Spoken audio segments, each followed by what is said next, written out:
Welcome to this week's edition of Black Authors Matter TV, where we interview the latest movers and shakers in the African American literary community. You'll meet some old friends, discover new ones, and stay abreast of the latest book developments around the country and even the world. So sit back and relax for the next 2 hours with Black Authors Matter TV co-hosts Gwen Richardson and Dr. Rhonda Lawson.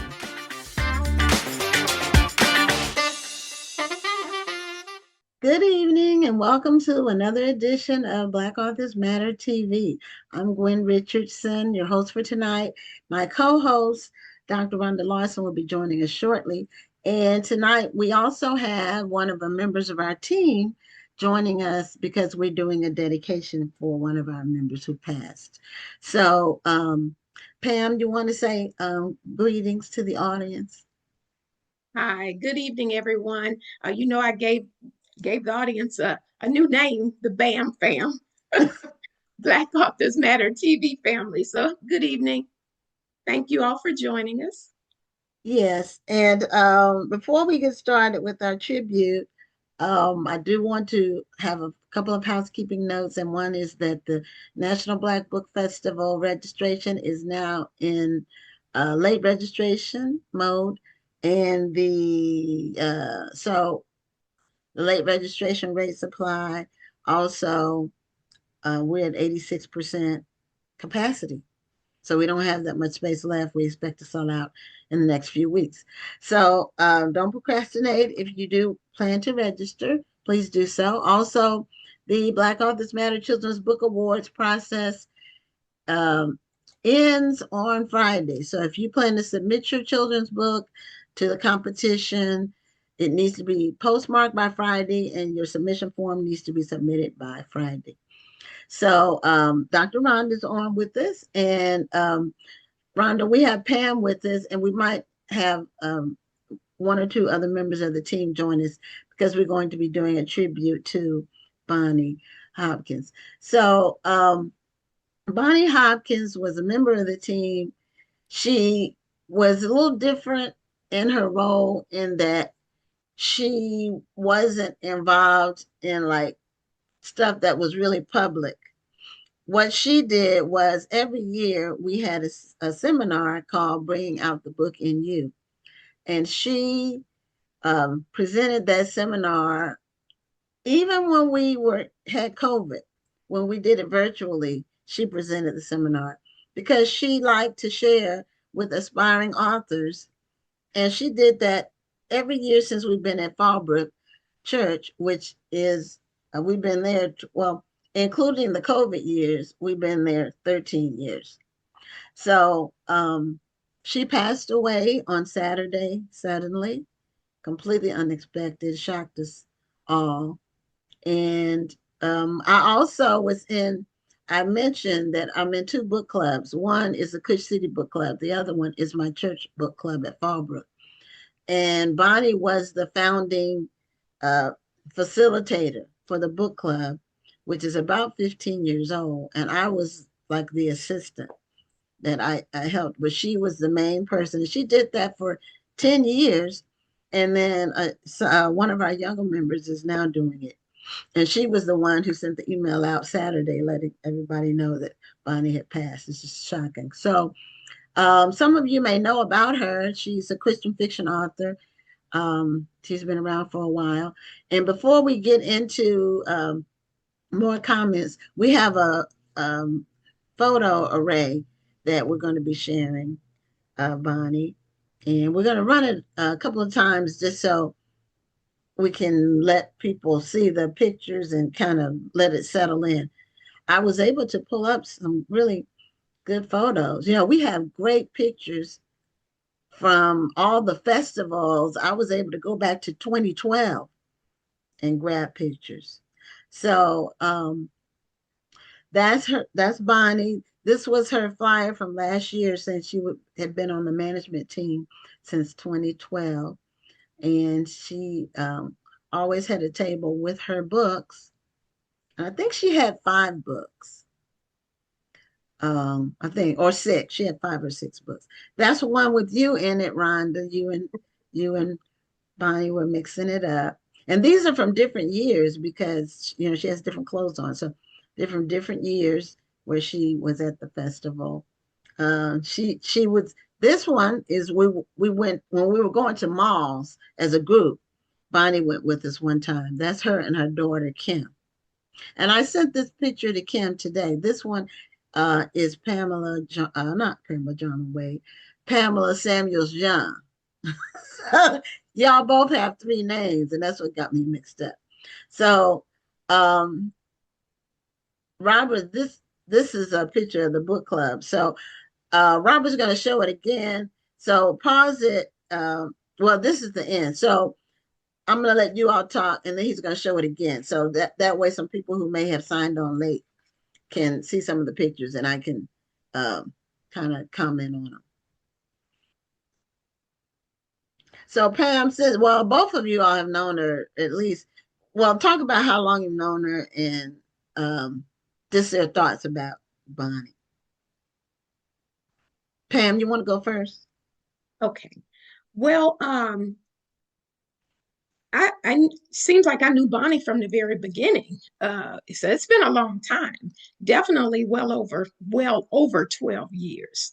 And meeting Bonnie was just like you meet somebody that you feel like you've known all along. She had such a warm spirit, her bright smile, just always welcoming and oh, just a great person. Like you said, willing to share, wanting to share information, and just be a friend. She's such a friend, so very sweet demeanor. And so it was a shock to get the news, and she's definitely going to be missed. October is not going to be the same. We will definitely miss her presence there, sending prayers to her daughter and the rest of her family and friends, praying for the company ministry of the Holy Spirit to be with them and give them strength in the days ahead. And but she's leaving such an awesome, rich legacy behind for them. So once the tears are gone, I pray that her laughter, her love, her smile, her books, her legacy, everything about her will put smiles on their faces and warm their hearts in the future. And she'll never be forgotten. So, yeah, Bonnie was a sweetheart. Okay, what about you, Rhonda? Um, Ditto to everything Pam said, first of all. I think that you never know the impact that somebody has sometimes until they pass. When I shared the news that Bonnie had passed, there were people who I didn't even realize knew her who had reacted. And it just goes to show how much of an impact that she actually had on the literary community. And a lot of it was because of the National Black Book Festivals, because she had such a welcoming spirit and she just touched so many people. And I think that it goes to show you just never know how much you touch people or how you affect people. And she was that person who just smiled at everybody and just touched everybody. And she just hugged everybody without even touching them. Her smile hugged everybody. And whenever you walk into the National Black Book Festival, it's already like a reunion anyway. But when you see Bonnie and she's already giving you a hug and, hey, how are you doing? And I love that about her. So yes, she is never going to be forgotten. It's not going to be the same. It's going to feel different when we walk in October. And yeah, I'm sad. And this was already a hard weekend for me because I was already experiencing the loss of another friend in New Orleans when I got the news of Bonnie passing. And then I was already experiencing another death. So she was like the third death, and I was like, oh my goodness, what is going on this weekend? So but when that type of news impacts you, you're like, you're like, okay, God, what are you trying to tell me? So my heart goes out to her entire family and to all of the people who experienced losses this weekend. Um, my prayers go out to you, my heart goes out to you, and um I'm just gonna be praying for everybody. And I will say for everybody out there, do not take your relationships for granted. Do not take life for granted. If there's somebody that you haven't spoken with in a while, reach out to them and let them know that you care about them and that you're thinking about them, because you never know when it's going to be the end. And if there's somebody that you appreciate, like I appreciated Bonnie. And I wish I could have told her that I appreciated her. And if you whenever it's bad when you regret and you say I wish I could have, and this is one of those moments where I can honestly say I wish I could have. So I don't want to be able to one more time say I wish I could have. So I'm gonna just tell everybody out there, if there's somebody you haven't spoken to in a while or somebody that you appreciate, just let them know that you appreciate them. Reach out, just say hello, ask them how they're doing, tell them that you love them, and hold them tight. Yeah. So, Robert, can you show the video montage one more time? And then we're going to do some more chatting after that. So this is our tribute to Bonnie. Um, Fortunately, we have always had a photographer at every National Black Book Festival. So this was the flyer from her being on the management team. This was her at her table. I don't know what year it was. I don't know what year. The only one I know what year it was exactly is a later one, but I don't think this was last year. Yes, it was, because that was when you and Rhonda were, yeah, and you left your jacket, so I remember Yeah, that. that was when I left my jacket. I had to go buy one. So this is her at her table, I and tell you, then your photographer took some great pictures. oh, we've had two photographers only. This is her and her daughter Kim. So I sent Kim, I found that picture, I sent it to her. This is Pamela Samuels Young, who came years ago to the festival. She's a mystery author. And she and Dwayne won the BAM TV award this year for mystery. So that's her. This was the book club, one of the first book club meetings at the church, in the book club that I'm in. And they read my novel, The Genesis Files. And Bonnie was in that picture along with the other inaugural or veteran members. And three of them have passed now, including Bonnie. So that's it for the video montage, Robert. And so you can come back at the end for the outro. But my friend Angie, who you all know, Angela Ray, who manages at the festival, walks the floor and keeps everybody in line. She's also in the choir with me at church. And when I told her Sunday, because we sang Sunday, she said, you know what? When God calls you, he calls you.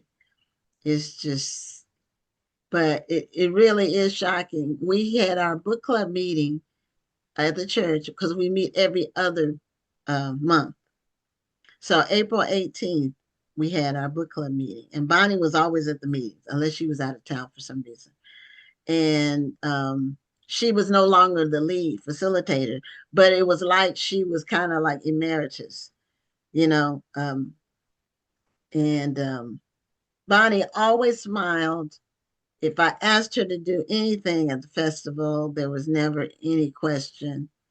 Um, I never saw her mad. I never saw her angry.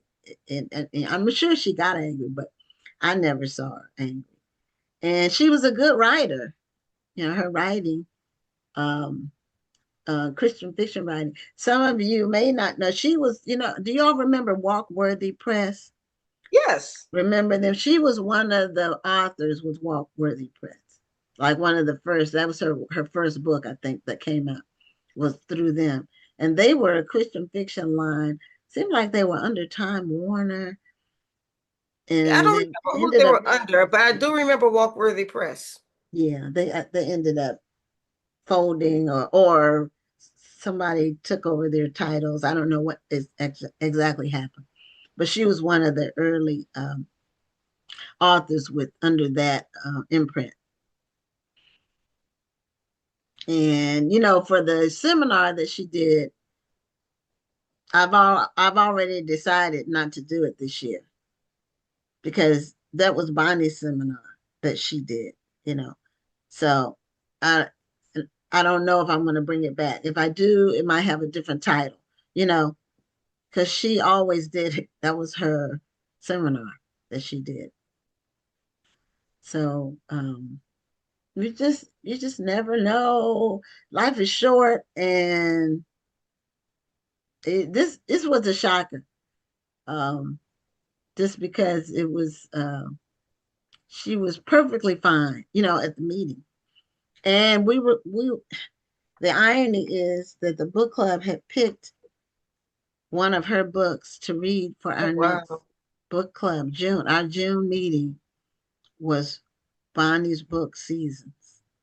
Was the club was going to read her book. So it's just you just never know. Um, but she's left a really good legacy behind her. She has lots of friends. She made lots of contacts. I was also Rhonda, because I posted the picture of her and the loss. I think probably I had the first one because I heard about it and I already had photos. Um, and a lot of people commented that I didn't know knew her. It says she was like a mom to a lot of people in the industry. So she'll be missed. Absolutely. So now Pam, we used to go to the mall. We did that for about a year. I remember y'all going to the mall. I never Yeah. could go. we That that was like an experiment. We did it for a year. It was like I don't remember. It was after COVID, so I feel like it was 2022 because that picture 20 that that you was 2022 from the photo. from the photo That was with, 2022. and Yes. Bonnie only went with us once. She went because somebody else couldn't come. She wasn't with us every time. And I think that one was at Willowbrook Mall. Yeah, that That was at particular Willowbrook. one. Willowbrook. And, Yes. and did we do Willowbrook more than once? It seemed like we did Deerbrook Deerbrook, 2 or yes. 3 times. These are places in Houston that people wouldn't know unless they live in Houston. But did we do any other malls, or were those the only two? I think those were the only two. Only two. That was an experience. What we did was, and some of you all might contact your malls. They might, this is something you might try. They had a space, and you could like rent the space for Saturday to sell books. And so what we would do is that this is what we always do. We work together to split the cost. So I think it was 4 of us every time. When it was me, you, I believe Shalita, one I believe one might have time been we had 5. had 5. Yeah, so we split the cost, and so it made it, affordable. But you had to be there all day. So you had to be there from the opening of the mall to the closing of the mall. And so it was an Did she all go to, day thing. did she go to Texas with y'all? The Texas Book Fair? No, she didn't go with us to that. Because we have like a, I don't want to say a core group, but it is kind of like a core group. And then Okay. if somebody can't come, then we have like our options, our add-ons. People we already know. Because when you do something like go out to places as a group, you have to be with people who understand the objective and that aren't going to act strange or act a fool. You know, some people are nuts. So you have to make sure you're with people who understand we're all together. It's not competition. Right, right. You know, if I don't have a book that somebody wants and they're interested in a topic, I refer them to one of my other co-workers. And we have separate, the financial part is separate. So we each have our own way of either Square or I use PayPal for transactions. But we had to be there all day long. So it was from like 10 to like 9 at night. So it was all day. And you basically, you have traffic. So you get to talk to people and sell your books, hopefully. So it was interesting. We did it. We did it for a year. We did it like maybe four times. Yeah. Mhm. And in between times when if we had a lull in customers or foot traffic, we had a good time with each other. That's true. We did. We did. Because Yes. there were lulls, like people aren't there like as soon as the mall opens generally. Yeah. Yeah. There's like the core part of the day is when they're there, and when they close. It's busy from afternoon to closing.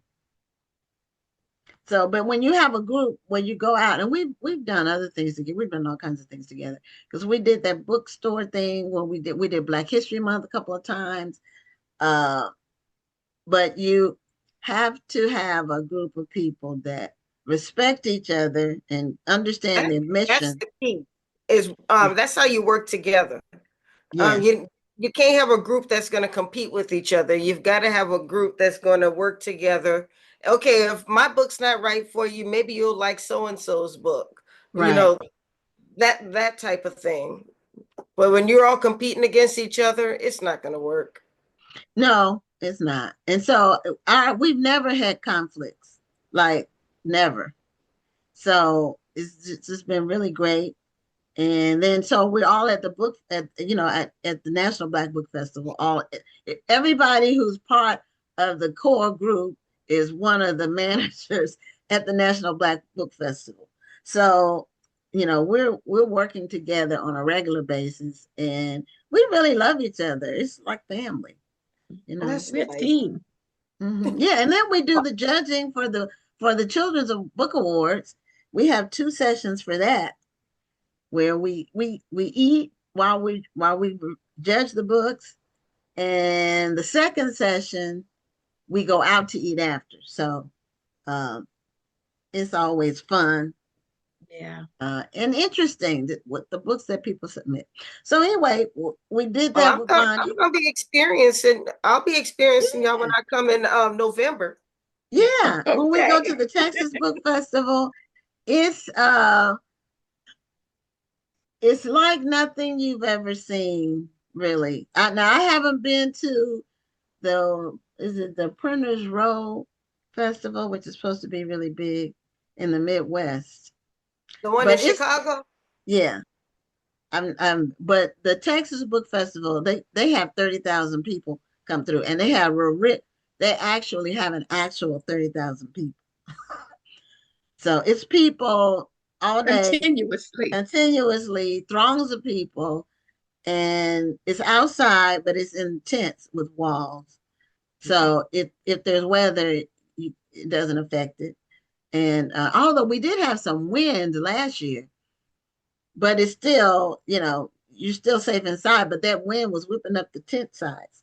So, but it's really good. People spend money. They're not that price conscious.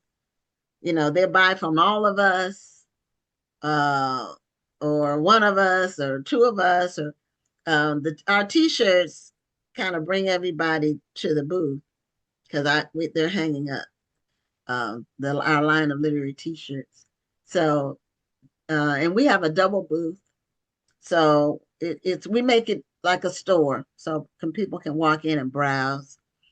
And when we go, people say, we were going through, we were wondering where the black people, where the black booths were. So we're like the big black booth.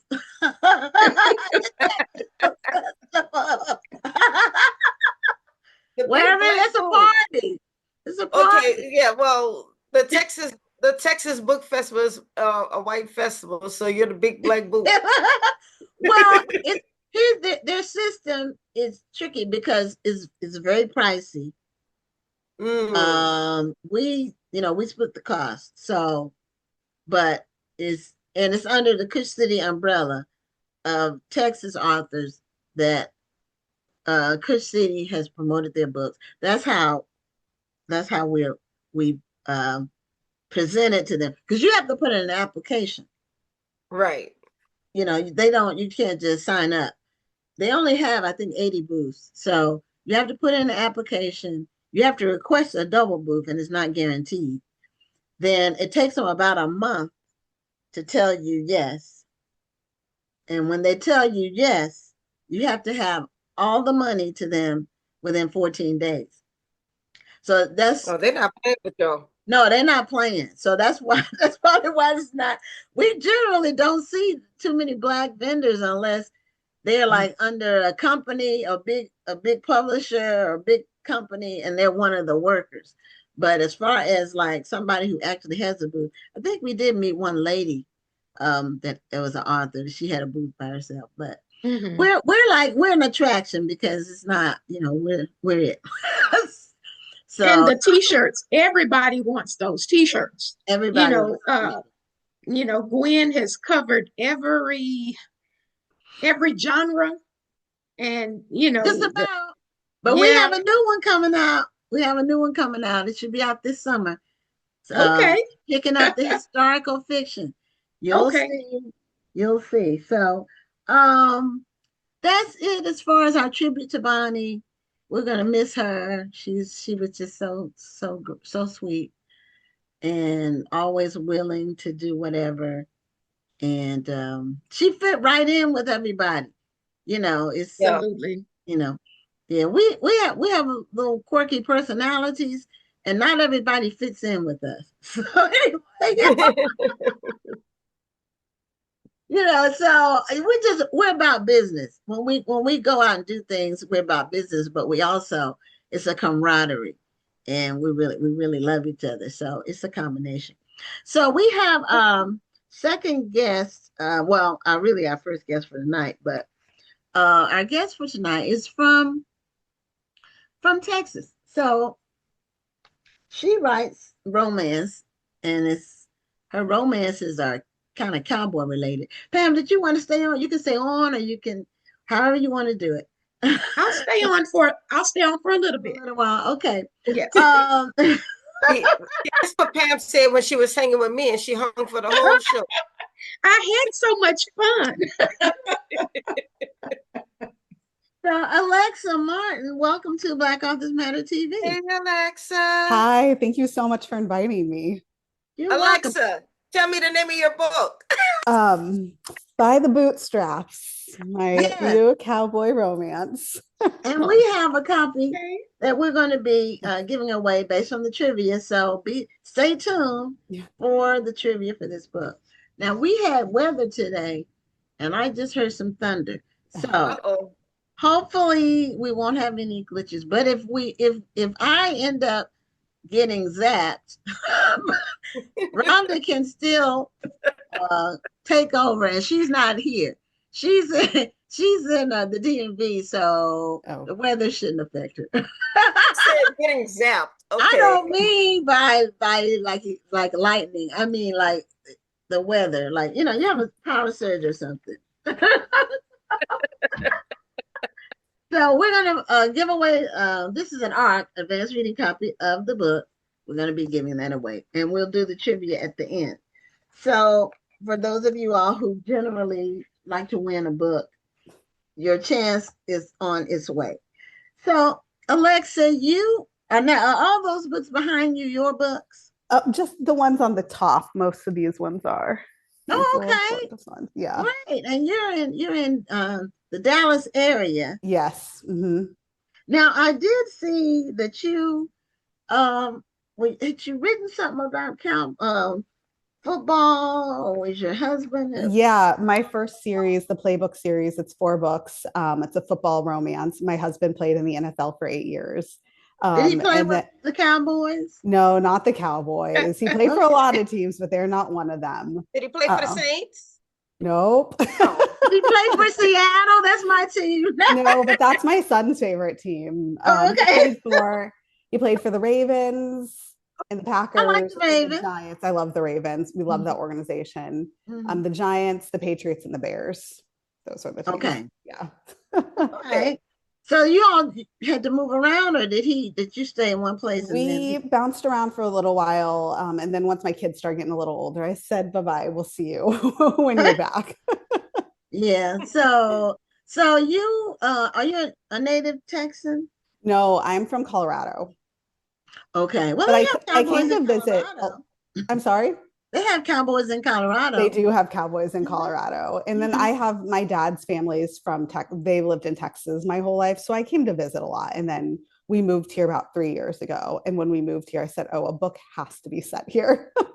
Texas I've is a heard great place. things about Colorado. I have a great friend who lives in Colorado, and she loves it there. I love it. I mean, I'm slightly biased, born and raised, but I do love Colorado a lot. Yeah, I have a friend that was in the Air Force in Colorado Springs. Yeah, the Springs is She big was Air there Force for community. several years, but then she moved to Atlanta, so she's been there. She's been there, but she's one of my childhood friends I grew up with that ended up in the Air Force and then got stationed in Colorado Springs. Yeah. So are all of your books cowboy related? No, this is my first cowboy romance. Oh, okay. Yeah, they're all kind of rom-coms, but different settings. Like I said, the first book is The Playbook, that's football. And then I have one women's fiction book, and then a book in Colorado where a woman inherits a bookstore from her grandma. And then 2 pretty intense rom-coms, one set in the HOA and the other is set in a multi-level marketing company. So, and then this is my 9th. Okay, I'm interested in the multi-level marketing book. Yeah. What do they sell? In that one, they sell skincare. She's a kindergarten teacher, and she decides to sell the skincare products to make some extra money.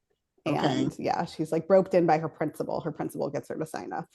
Well, I might have to read that one because I love some good skincare. Oh yes. Well, yeah. I don't know if the skincare is great in that book, but okay. but the romance is.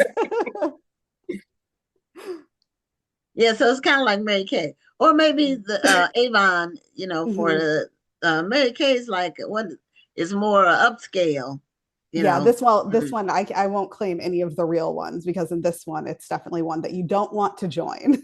Okay, so the people's skin, they get a skin disorder. Well, no, it's just joining it's about multi-level marketing and kind of how predatory the companies can be. So I don't want the Mary Kay ladies coming after me. I don't know that setup. Got it. Yeah.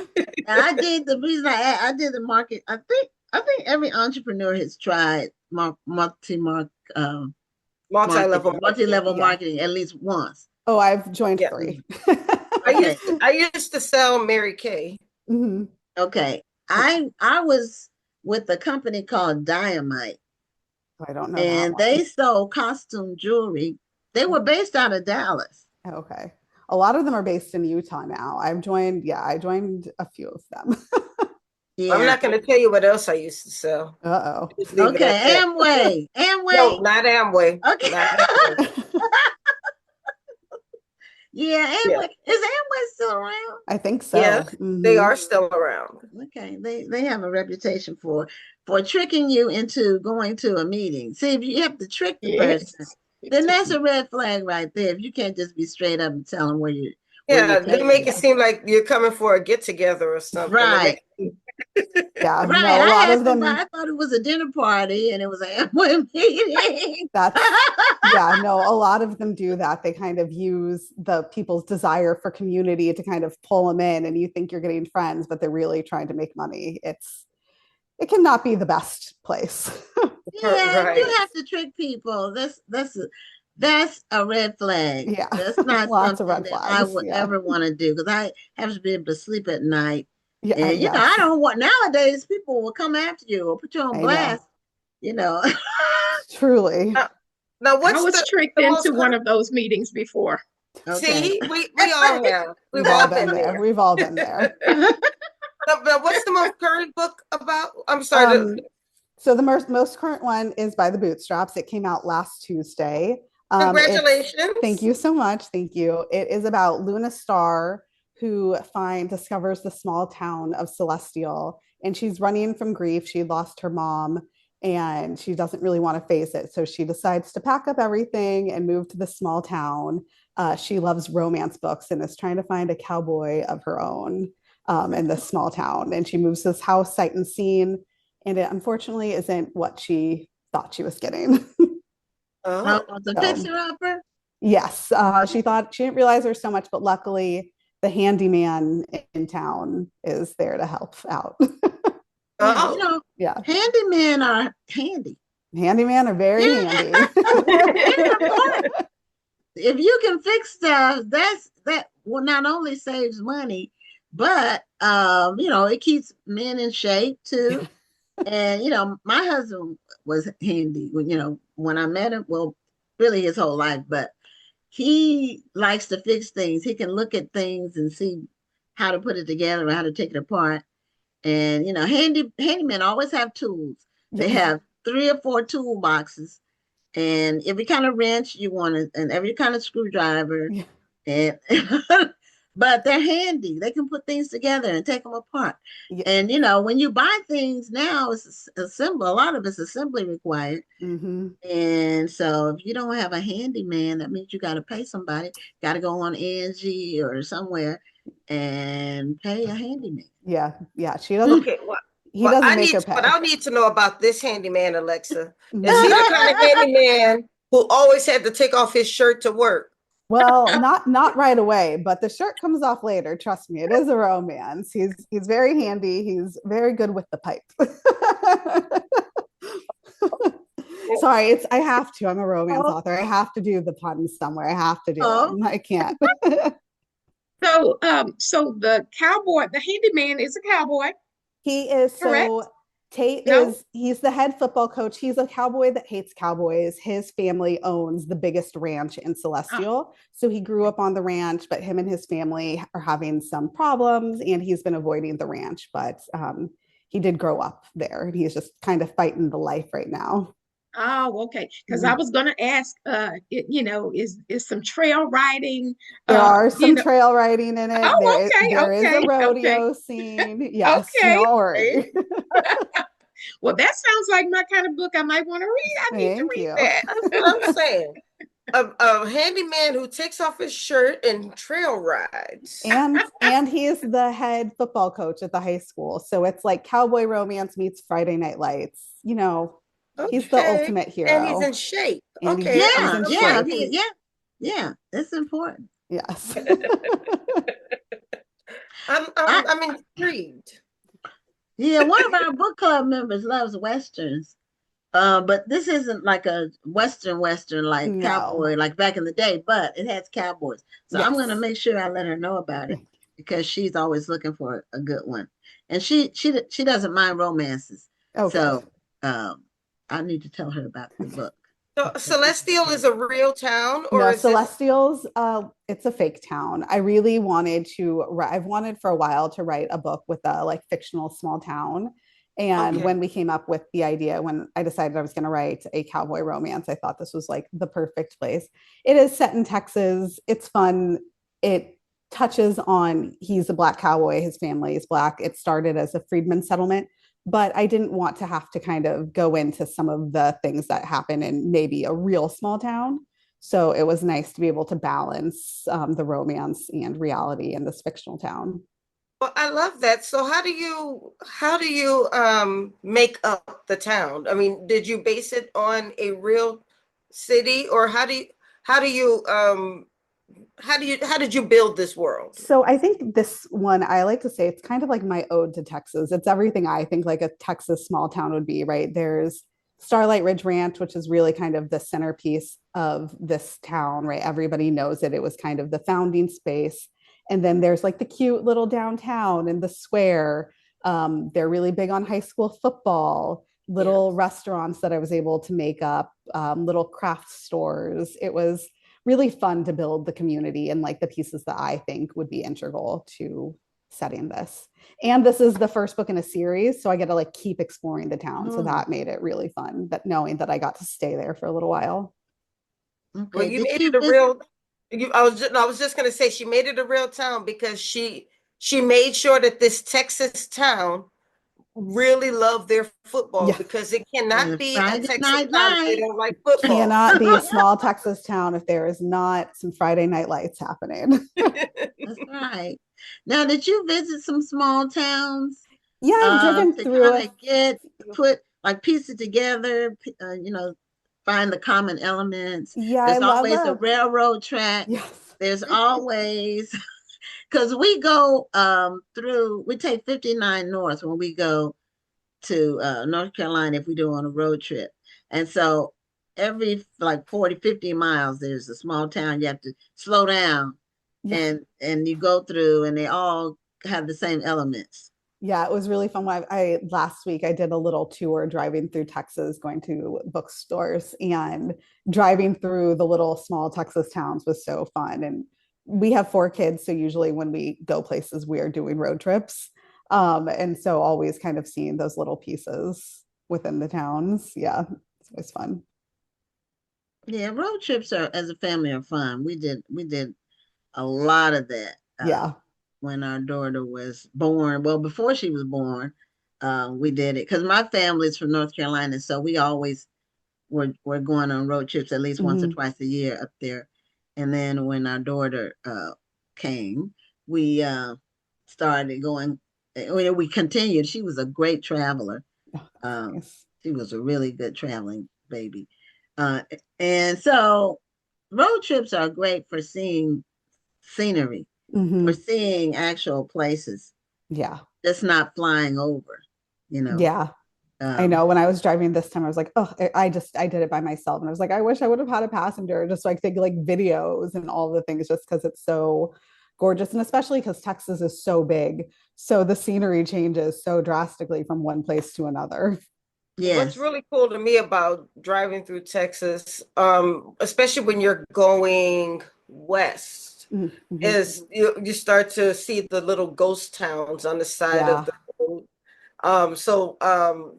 When you're going toward El Paso and then you go through New Mexico, and you start to see those ghost towns. Now, I've never pulled over and actually wandered through those ghost towns because I'm a bit of a scaredy cat. Same. Yes, absolutely. So just driving past them and seeing them, that was good enough for me. Yeah.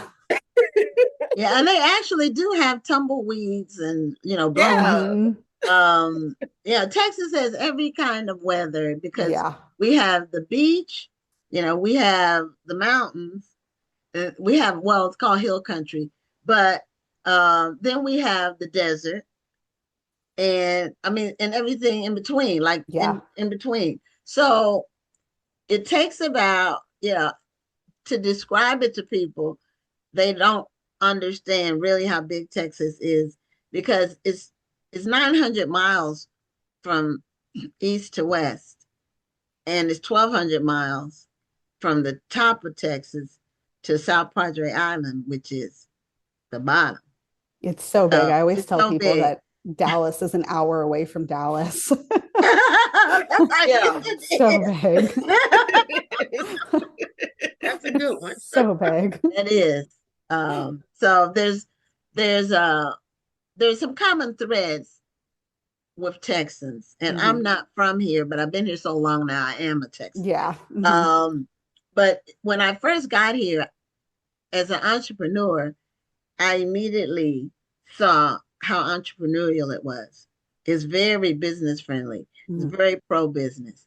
You can start a business, it's not a lot of red tape. It doesn't cost a lot. People are open to working with you. People are open to investing with a small business.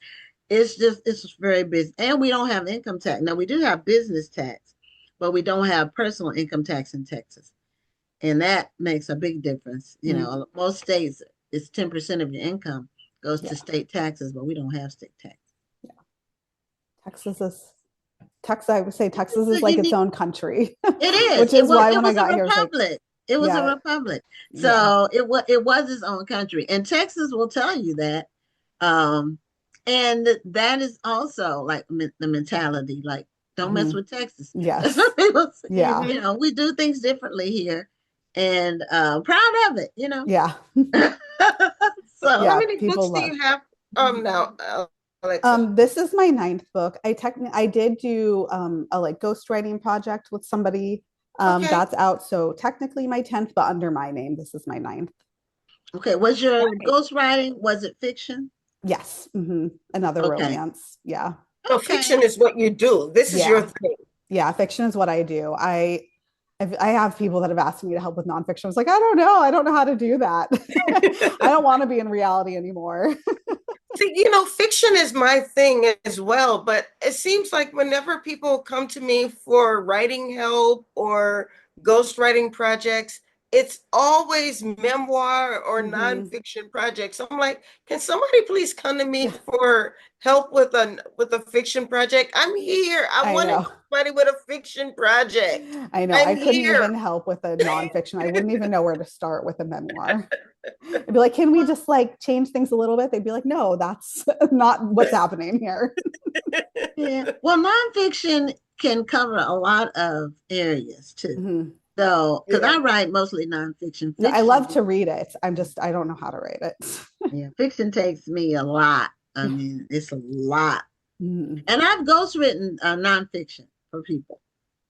Not lately, but I've ghostwritten 3 or 4 books. And they were all, well, one was a spiritual-based book and the religious or business. That's, that's my main thing. So, in your By the Bootstrap, and this is a kind of a hefty book. Well, the art, or that's an arc, right? The arc is a little thicker. The arc was a little bit thicker than the final project or the final one. It's not as thick, but it's still on the longer side because it's in the small town.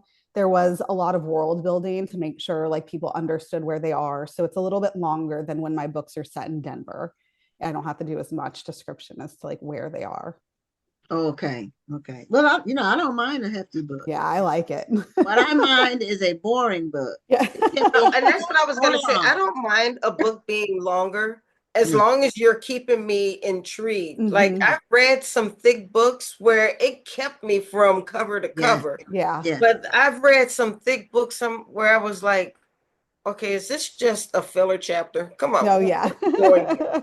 And I've read some thin books where I was like, when is this going to end? Because it's just it's just not. I mean, what?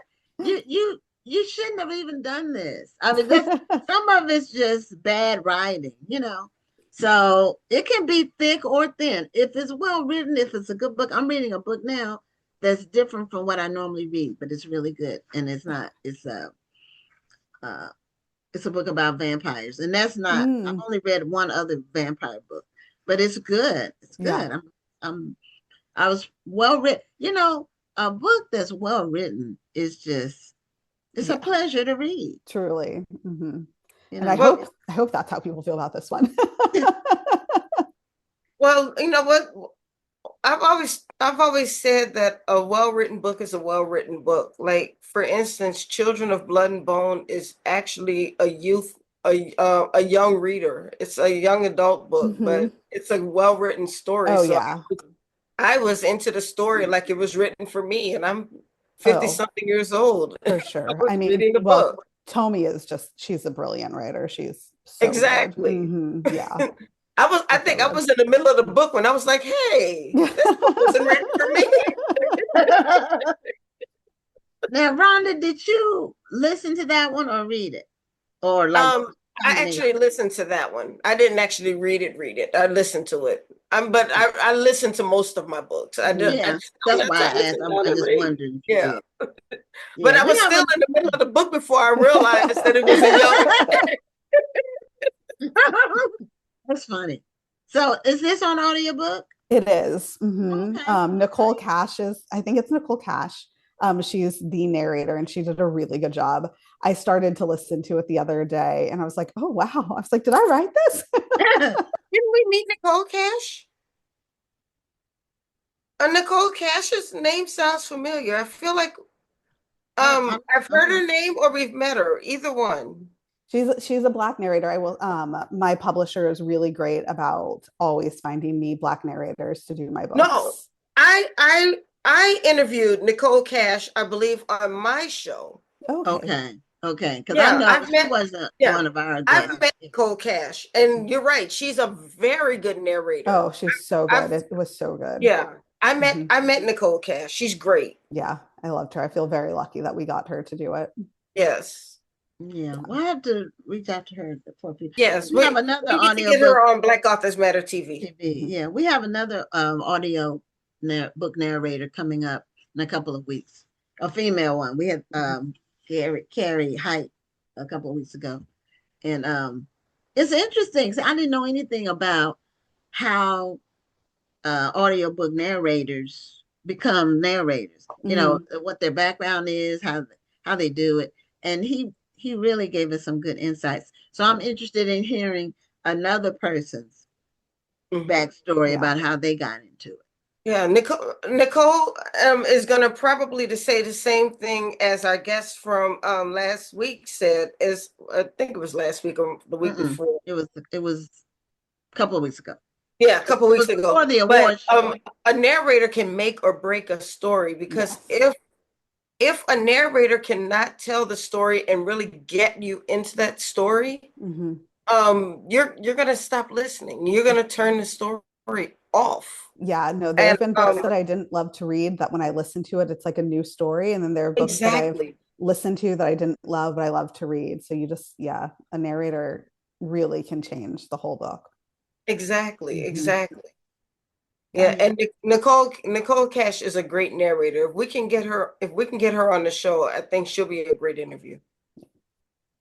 Okay, LaRonda Crosby Johnson said she said, I love the creation of a small fictional town.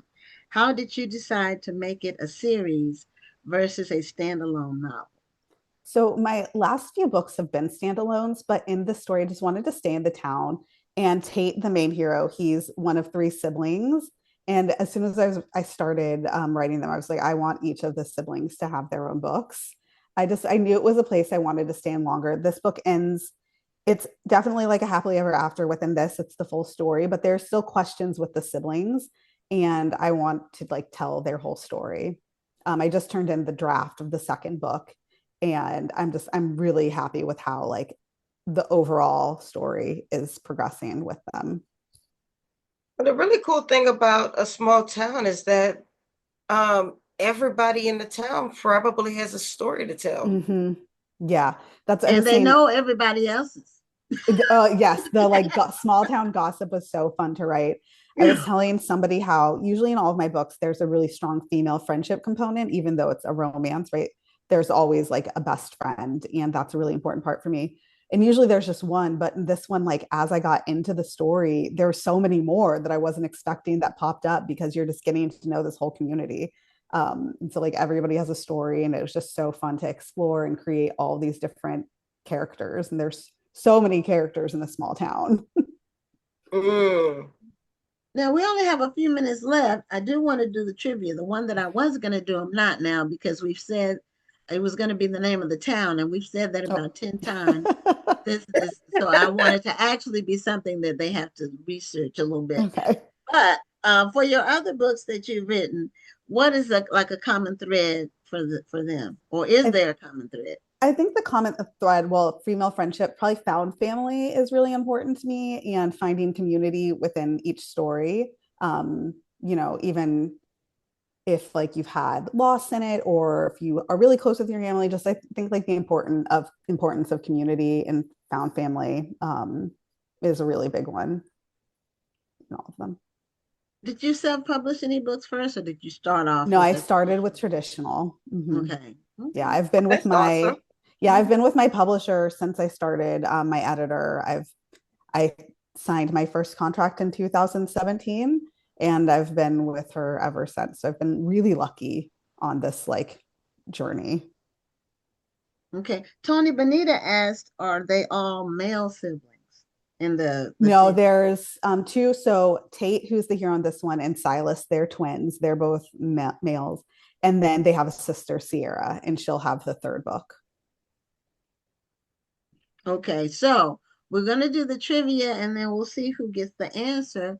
And then we'll have a little wrap up. So the trivia that I had was at first was about the small town, but I had to make it up. I'm having to bootstrap, so to speak. I'm about to say, because I know a way to ask the same question, but just differently. You do? Yes. I already have picked a different trivia question, completely different. Okay. Completely different. But I didn't get to share it with you. So well, now you're gonna have to make me do some typing. All right. Hold on. Not really. Okay. The male love interest. The male love interest in the books. First and last name. That's it. They'll be able to find that one easy. The male love interest is the first. No. Oh, well, the first and last name of the name of the male love interest in the book. Okay. What's his first and last name? Or what's his full name? That's it. Okay, I got it. Okay. Because it seemed like you were making it more complicated than it was. No, I got it. Okay. All right. Don't get upset. Okay. What is the first and last name of the male love interest in By the Bootstraps by Alexa Martin? Yes. See? This is the book. It's great. Great. I didn't, we did, the name of the town was Celestial. Mm-hmm. And so she said it like 10 times. So, sorry. No, you didn't know what the trivia was going to be. So normally I try to make it something that they have. Rhonda got it so quick. So LaRonda Crosby Johnson wins Tony Benita was first, wasn't she? Oh shoot, you're right. My bad. Benita no was the first one to get the answer. Tony got it before I could finish typing.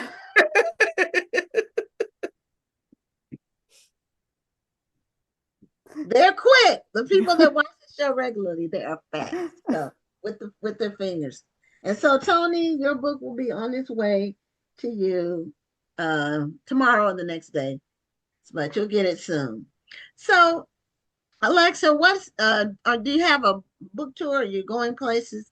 I just finished most of it. I have one more event this weekend at the Plot Twist in Denton. We're going to be talking about books and doing crafts. And I think we're going to make an embroidered bookmark. And then next week, I get to go to St. Louis to do an event with Christina Forrest for her new book that's coming out. Yeah, I'm really excited. I mean, Christina is just so talented and all of her books are amazing. So yeah, really she's on the show recently. She's so good. Mm-hmm.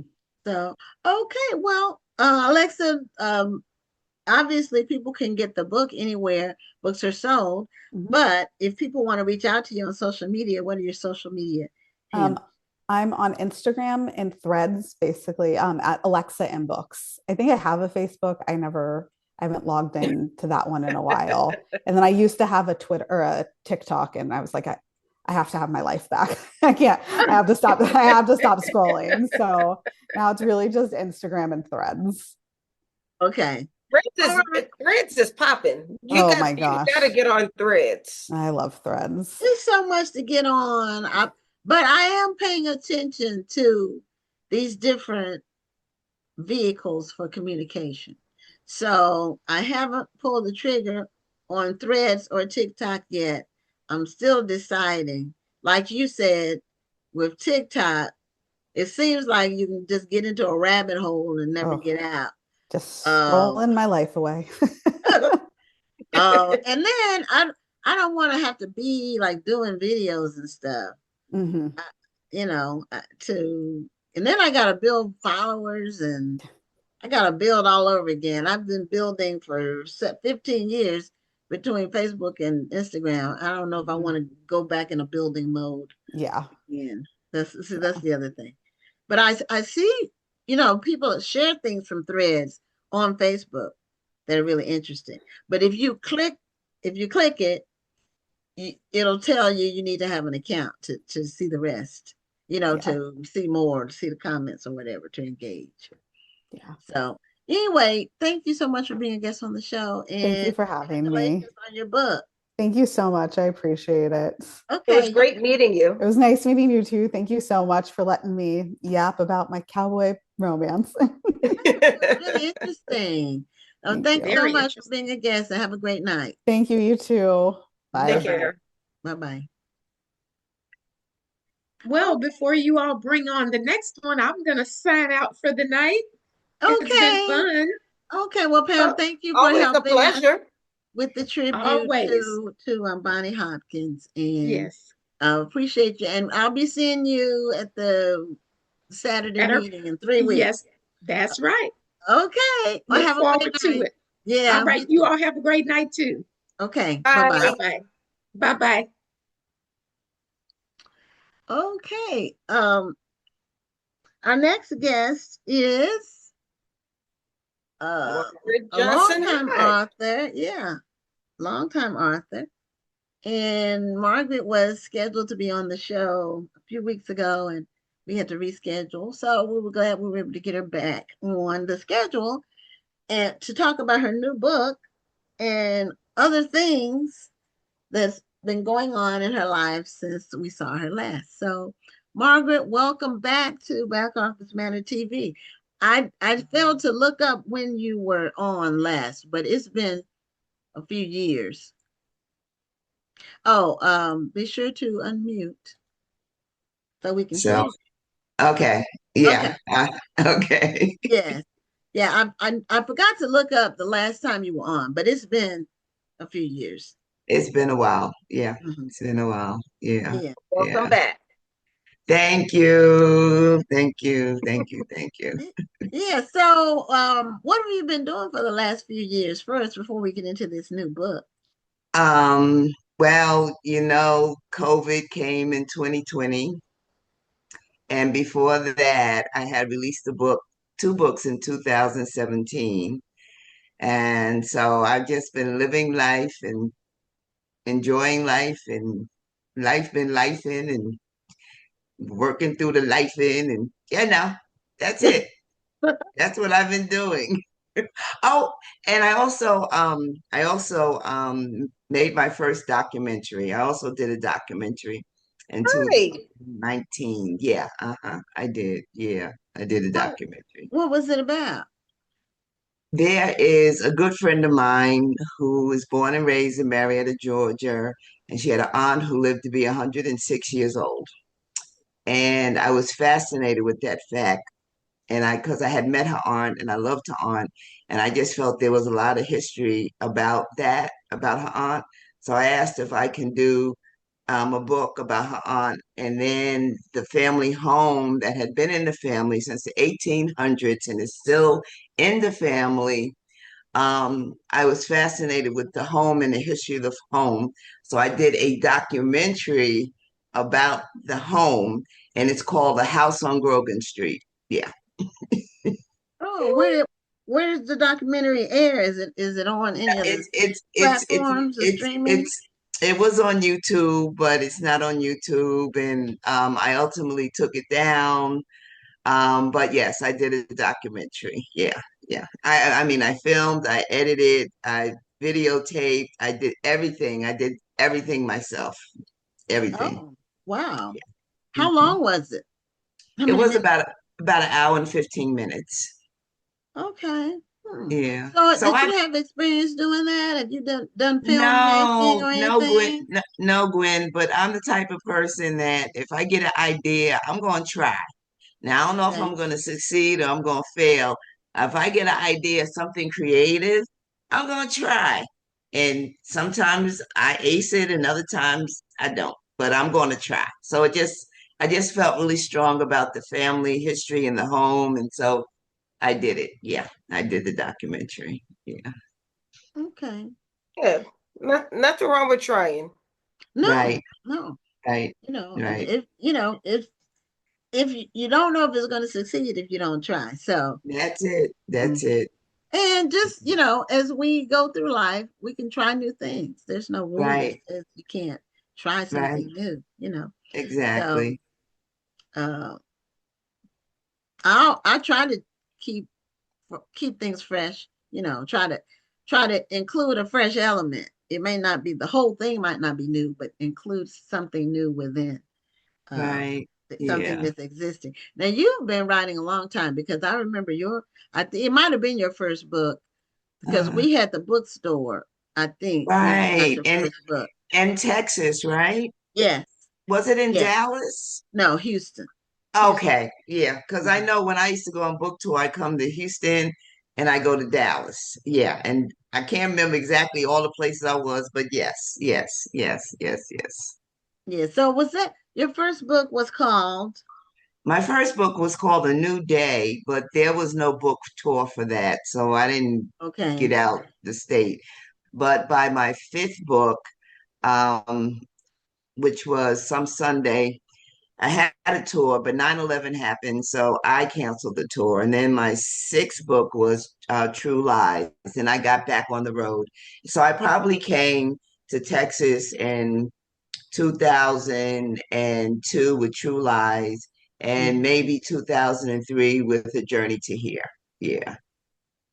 Okay. I remember your covers were colorful, like oranges, earth tones. Yeah, that's my thing. See, I got That's, my yellow, got my uh-huh, yellow on yeah, tonight. uh-huh. I remember about it. But that was when we had the bookstore. And I think that the not the True Lies, is that what you said? Yeah, True Lies was one of them. Yeah. That one, the one before that was the one, is it Some Sunday? Some Sunday, which was a sequel to Butterscotch Blues. And Butterscotch Butterscotch Blues. That's Blues, the one. yes, That's the that's the one. one. Okay. Yeah. Yeah, the Butterscotch Okay. Blues got me Blackboard, bestseller, Yes, Essence yes, Magazine, the whole lot of bestsellers. Yeah, yes, yeah. yes, yes. Butterscotch Blues, yeah. Mhm. So which publishing house were you with when you were doing those? Butterscotch Blues was St. Martin's Press, and then the sequel, Some Sunday, was with Kensington. Yeah. Okay. Okay. And what about the True Lies book? True Lies was Kensington, Journey to Okay. Here was Kensington, and all Okay. the other books before Some Sunday was St. Martin's Press. Yeah. Okay. Yeah, I remember those. And so No, thank you. you've been writing for it because that's 20 something years, 24 years, 25 Yeah, years. old enough to You've been vote. Yeah. writing a long Uh-huh. time. So A drink or something. I don't know. One of them. My books are old enough to drink and vote. Yeah. way to put it. So you have a new book, your I recent one, do. and it's called October. October. Now, Yes. is this self-published or Yes, it's self-published. Yeah, it's self-published. I okay? still love the cover though. Me too. I think it looks great. Thank you. Want to see Beautiful it cover. again? Okay. Yes, Okay. I want to see it again. Mhm. Yes. See. Yeah, so you have the fall colors on there. Yeah, Still that earth tone. yeah, I can't I try and get away from it, but no, they just call me Oh, and that's back. your thing. You just said it Yeah. was your thing.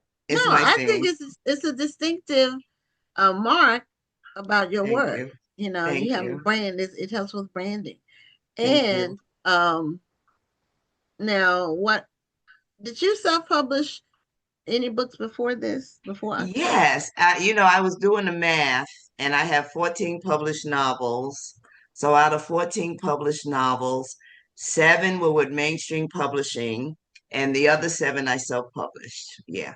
So I've been Oh, okay. self-publishing since 2005. Yeah. Hmm.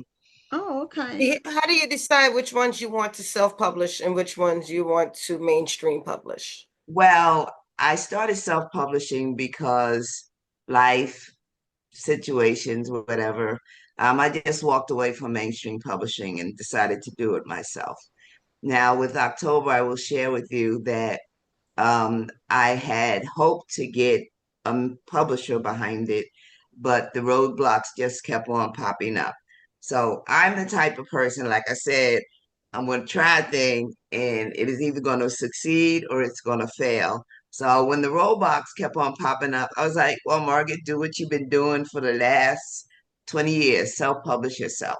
And I know there's a lot of pitfalls to self-publishing yourself. Number one, you can't, distribution is not the same. Mhm. Your books are not everywhere, you know, but I felt strongly in my book that I decided, despite that, I'm going to self-publish. And right now, the only place you can find my book is on my website, mjhodge.net. So if anybody wants a signed copy, right, you can go to my website, mjhodge.net. Yes. Okay. Now, Nice. is it available in different formats? Right now, it's just available in the trade paperback. I Okay. eventually plan to release it in ebook and possibly audiobook. But Okay. we'll see what God decides. You know, my philosophy nowadays is I'm just letting God take the wheel. I'm gonna do what I can do, and then God gonna take the wheel. So I that's my love that. philosophy. Yeah. So when did the book come out? It came out in March of 2026, this year, March. Okay. Okay. Mhm. And what? Okay. So that's your main character's on the cover, right? So Yeah, that it's a depiction of your main character. yeah, and I purposely didn't want a face to the main character because I wanted every reader to imagine what she looked like. I even wanted some readers to imagine that was them walking through the park. So I purposely did not have put a face to her. That was on purpose. Yeah. Okay. So what is October about? Well, October is about a 62-year-old woman, and I'm so happy that I'm writing Yeah. about older women because we still living and breathing and living Yes. and going through stuff like the 20 to 30 years old. So she's 62. She very successful accountant. She had her own firm. She retired. She never got married. She never had children, and she was making it all work for her, right? And then COVID hits, isolation comes, and her whole world gets changed. All her the social dynamics, the people she hung out with, her friends, her family, all that shut down. So that led to a lot of thinking time, you know, and a lot life got changed for her and her family. And then how do you deal with a situation like that? And people pop up in her life, and the pandemic affects her family dynamics. So it's a lot going on, but the most proudest thing I feel about the novel October is that it deals with a 62-year-old woman. And when I say I go deep Yes. into what it's like to be 62 years old and still trying to date, I go deep. I so if Wait, anybody that's close. That is close to my heart because It my is. book, Surprise Swipe Right, is about a 70-year-old woman who is thrust back into the dating game because her daughter puts her on a dating app because she wants her to start dating again. see, So, I mean, I think that we should have more books where older women can see themselves as yes, desirable and and viable, getting yes, yeah, and viable and getting out there again. I mean, right, life isn't over just because you're over 50. that's Right. You're right. not dead yet. And No, so Exactly. not at all. so it's a And I'm lot of living. life left, lots and lots of life left, and living it to the fullest is so important. I don't know if you did you I feel like you probably did know Bonnie Hopkins. Did you know Bonnie? I did not know. I thought you all's paths had crossed, even at our place. But she passed away on Saturday, and Oh, so I'm not sure of her age exactly. I think she was over 70 though. mm, Um, but she was a fellow author in Christian fiction in the Christian. okay, okay, okay. Mhm. Yeah, and So I just want to say, you know, I am living proof that life doesn't stop at 50.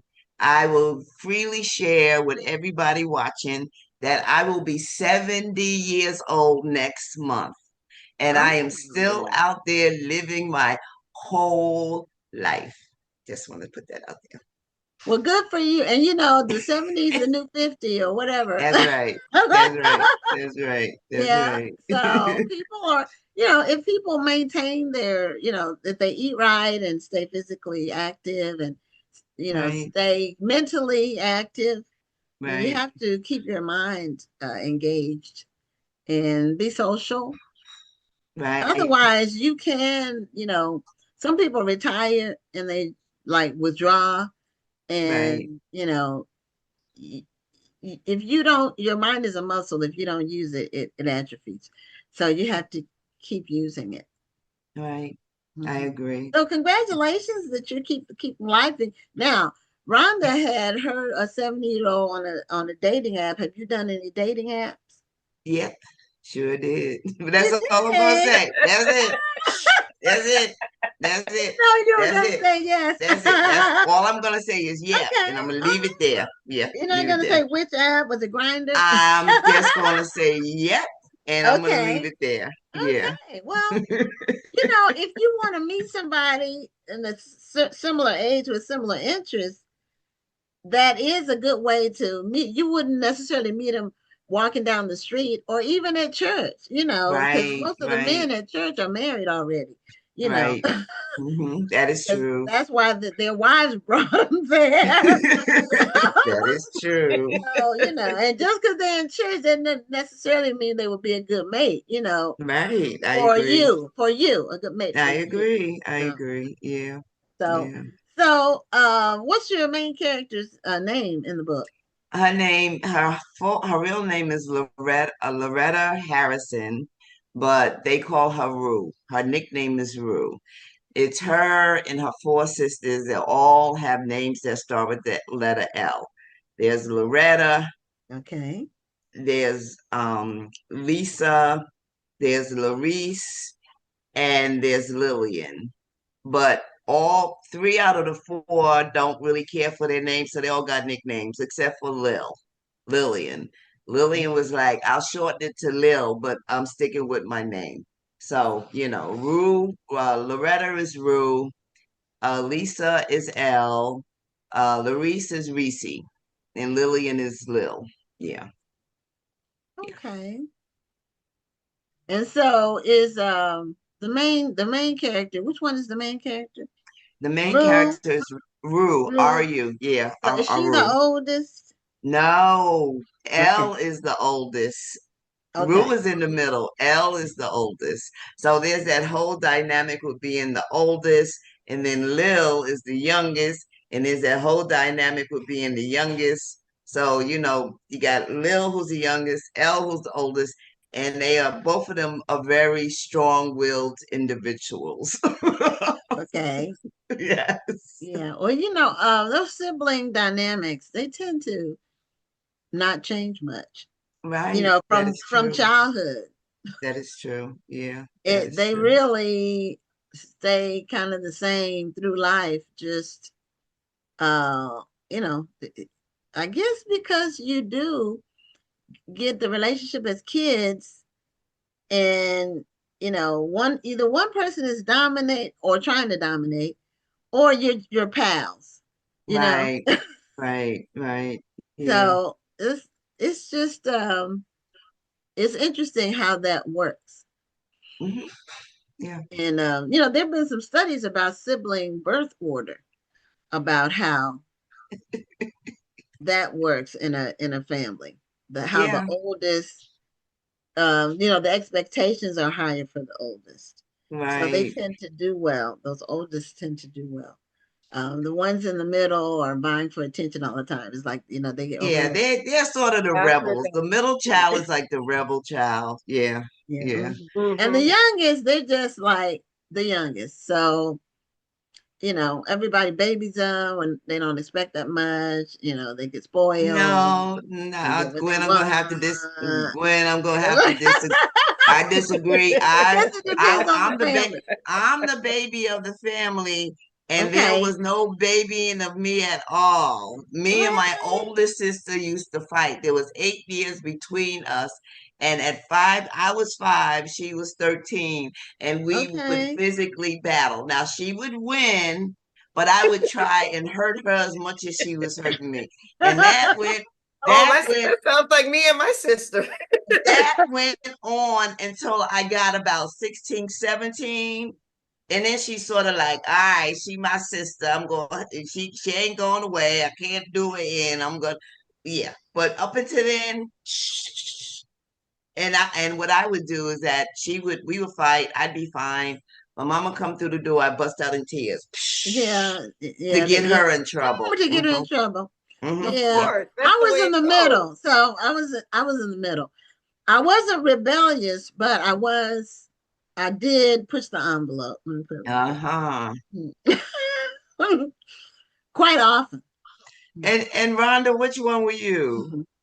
I was the oldest, but there were only two of us. It was me and my sister. And we used Okay. to fight like cats and dogs. But now we're close. We're like best See, friends. see, yeah, yeah, yeah. What's the age difference between you and your sister, Rhonda? 4.5 years. Okay, so that's a lot when you're a kid, like when you're a teenager. Mm-hmm. That's like a big gap. It's Mm, because you're at different schools, right. Right. you know. So have you been getting feedback from your book? I've been getting a lot of feedback from my book, and I did a different approach with this book. You know, I wasn't trying to reach out to Publishers Weekly or Booklist or Kirkus Book Review or none of those people. What I did was I went to my readers, people who enjoyed my work, people who had read my work, and I offered them an excerpt of my novel. And the Right. feedback that I got was really, really good. So much so I use them as the blurb on the back. No Publishers Weekly, no book list, Okay. no Kirkus.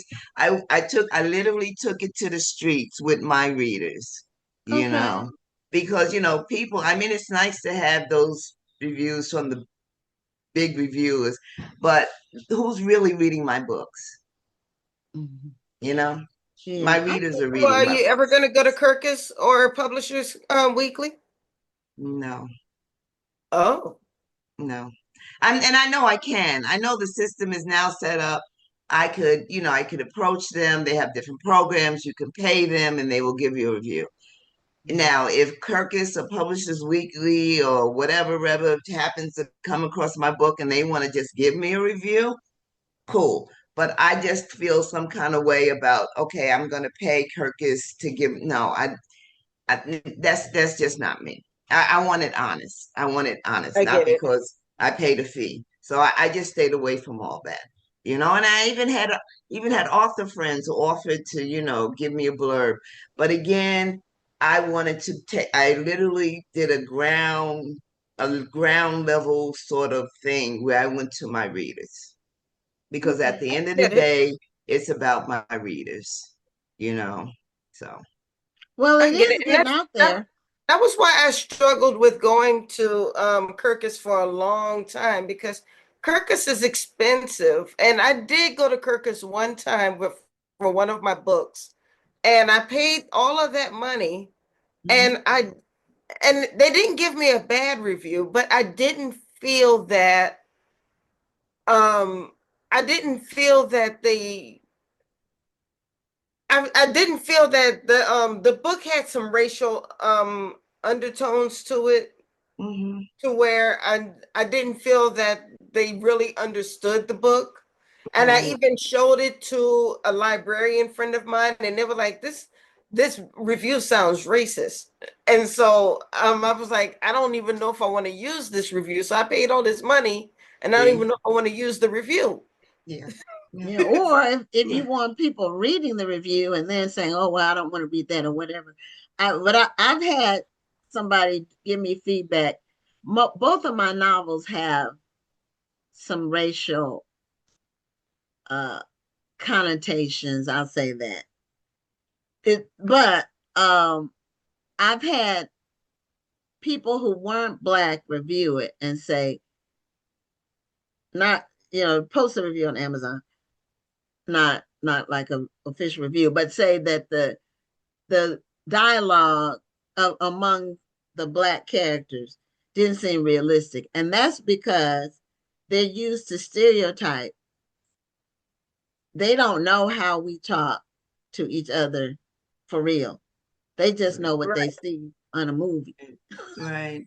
Yeah. And they just think people who are educated just talk like somebody that's, from the streets. That's what Right. talk And like that. And that was what I meant. I mean, so that's why I said the review that Kirkus gave me, it wasn't a bad review, but it just had some racial undertones to it, to Right. where it just sounded a little racist. And I was like, I don't think I want to use this review. Yeah. Especially since you paid. Do you mind saying how much they charge? No. Oh, it's expensive. It's like $400. Oh. But the thing is, you want a Kirkus review because a lot of libraries will not pick up your book unless you have a Kirkus review. So Okay. even whether it's a good review or a bad review, Okay. you want to have a Kirkus review just so the library will even look at your book. So and it's almost a racket. Yeah, it sounds like it. So, Tony Benita said, "Life is good for us." She turned 79 last month. And, Tony Nice. Benita Tony, gets I around. know Tony. Yeah. I He know gets Mama Tony. around Yeah. everywhere. I see her. No, she's not letting moss grow under her feet. That's for sure. So, is October a standalone book? Are you doing a sequel? No, it is truly, I know I'm known for my sequels, but no, this is truly a standalone book. Standalone. Yeah. Yeah. This is it. Yeah. There won't be another book called November or December or January. No, it's just October. It's just October. Yeah, just October. Yeah, And standalone for sure. why the October? Why October? Well, I'll quickly tell you how this book happened. This was, like I said, it was in the middle of the pandemic. It was October 2020. Everything was shut down. We were isolating. We were wearing masks, couldn't eat out, just everybody, you couldn't get together. So I was spending a lot of time on Facebook, just scrolling and liking and scrolling and liking and liking and days, months, since March. I've been just on Facebook, not really doing a lot. And one day in October, the Holy Spirit said, "Get off Facebook and go write." And I was like, "Write? I'm not trying to write." And it said it again, "Get off Facebook and go write." So I've reached the age now when Holy Spirit speaks, I listen. So I got off Facebook and opened up a document. And by the time I, typed chapter 1, the first line came to me was, "She'd always loved October." I wrote that line and I didn't know who she was or why she loved October.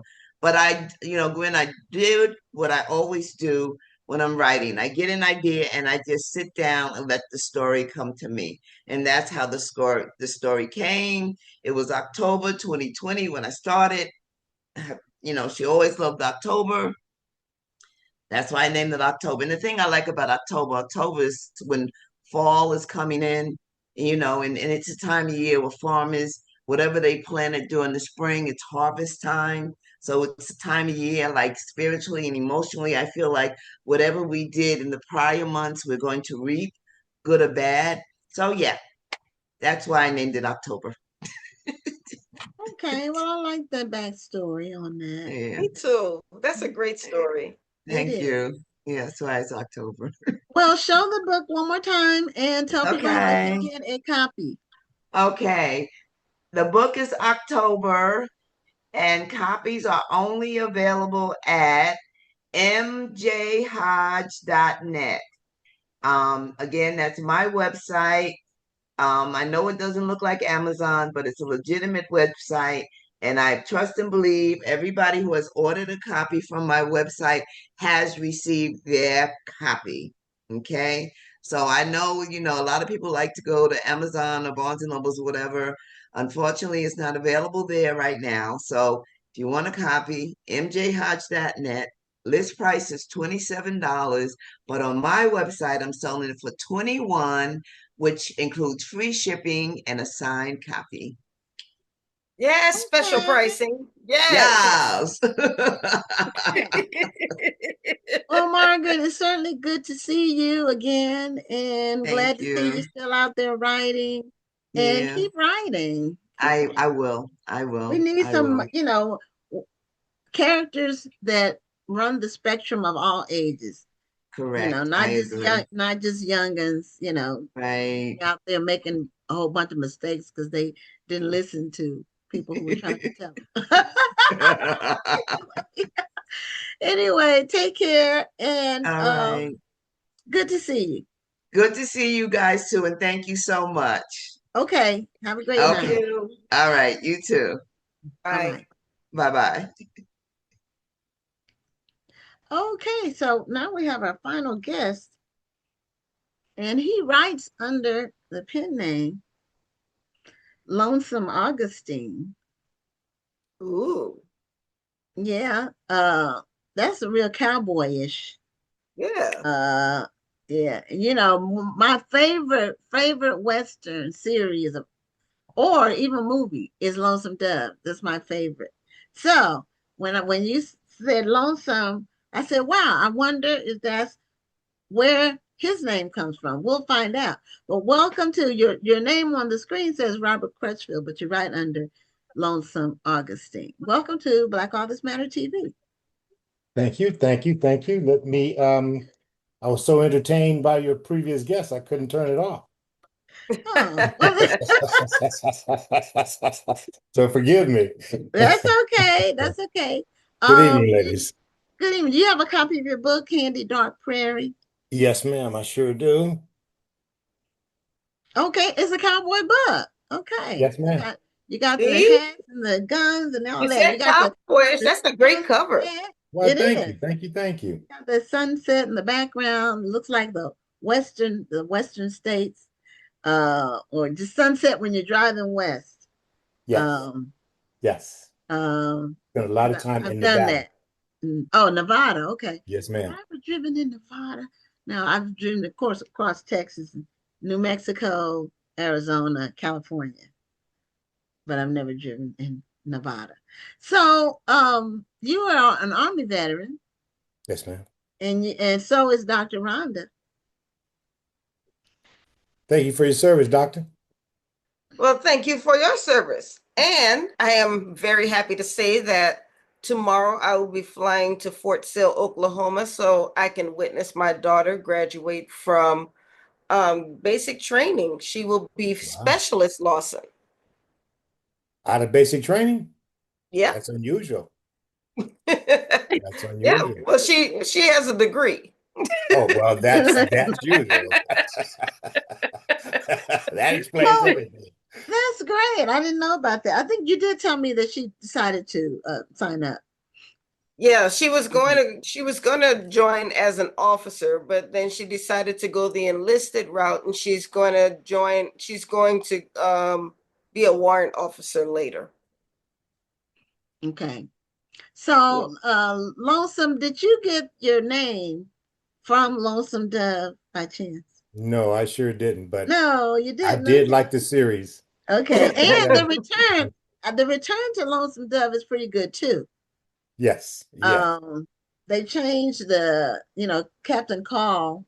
They have John Voight as Captain Collins Part Two, rather than Tommy Lee Jones. That chemistry between Robert Duvall and Tommy Lee Jones and Lonesome Dove is just really really great. You yes, can tell. yes.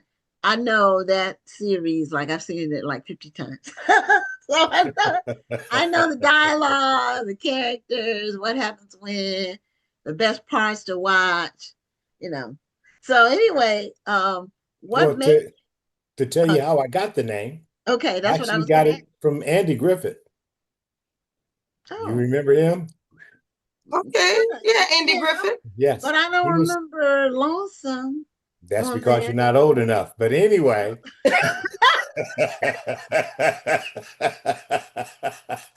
he starred in the movie. It was called A Face in the Crowd, maybe 1958 or so.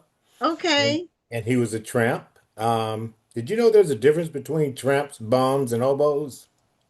One of them catches a ride on the train. Which one is that? That's the hobo, but they will all Okay. do that. The Okay. difference is a hobo will travel and will work. A tramp will travel but doesn't want to work. A bum won't do either of them. Just want to be left alone. So as I was saying, Andy was he was a tramp traveling through a town, and he was spotted, and he got into television at television earliest invention. And so he went on to become a statesman because he had a big mouth. He talked way too much, but his authenticity, a word I've been hearing a lot of lately, his authenticity kind of took him to the top. So once he got to the top, it was kind of like our current president. It wasn't until he got busted on a hot mic that he was pretty much running things. Senators were coming to him for advice, and his name was Lonesome Rhodes. I thought that was the greatest name, and also too is quite opposite of my real name. Robert, the meaning of one meaning of Robert is bright star. So by me Okay. adopting just the opposite, I thought to myself, maybe I'm a 360-degree cat now. Maybe. But You went all full circle. yes, ma'am. Okay. Now, the face in the crowd, I watched Tubi. I don't know if you watch Tubi. Do you have Tubi on your TV? Yes, yes. Okay. It comes up on that feature scroll, a face in the crowd. It's on there. Really? Yes, I never watched it, but now Wow. I will. Oh, you're gonna love it. You're gonna love it. Okay. You're But gonna yeah, see it why comes I up chose it. through there. I didn't know exactly what it was about. But Tubi, don't sleep on Tubi because Tubi has some I really, slept really on good Tubi. old stuff. If you want, and they have new stuff too. Tubi has a mixture of new and old, but like the classic films is there are, I mean, it's just amazing. I've seen some that I thought I never saw, but I had been hearing about them all my life and I never just watched them. And but I watched them on Tubi. And Tubi's totally free. It does have commercials, but they're not that long. And it has old series too. Yes. Like The Fugitive. I remember that as a real little girl, but those old shows that were series, and it has some of the just classics. So I oh Rhonda Blackula is on Tubi. I'm telling you about Blackula and the sequel. And the sequel, Scream, Blackula Scream. I watched Blackula recently, and I was with trepidation because I knew it was scary, but Thank you I for telling me sewed it this. on. I said, okay, I need lights on and stuff. I don't want it to be dark in the house. Anyway, but Tubi has some good stuff on it anyway. So now where did Augustine come from? Saint Augustine. Okay, I'm all right. I'm I'm I struggle with what he struggled with. You know to do the right thing, but you don't do the right thing. Inevitably, God wins out. And that twist and turn that he worked you into, it's a great thing to be a man of God. That is true. Yeah, God does win out, Oh, yeah. regardless of what man may think. They may know Yes. things, but God has the final say, that's for sure. Yes, Mhm. absolutely. But anyway, So, let's talk about Dark Prairie. yeah, Let me I let was me going give to y'all just a little. ask you about Dark Prairie and what is it Yes, about? please. Hmm. Say it again. I said, yes, please. Let's talk. Yeah. Oh, absolutely, absolutely. Well, let me see, without giving away the whole plot. Um, it's a story about five characters. All five characters they were real. John Ware, the protagonist, Stagecoach Mary, Cherokee Bill, Bass Reeves, and Nat Love. I wrote the story. I took those characters and I melded them together as if they knew one another.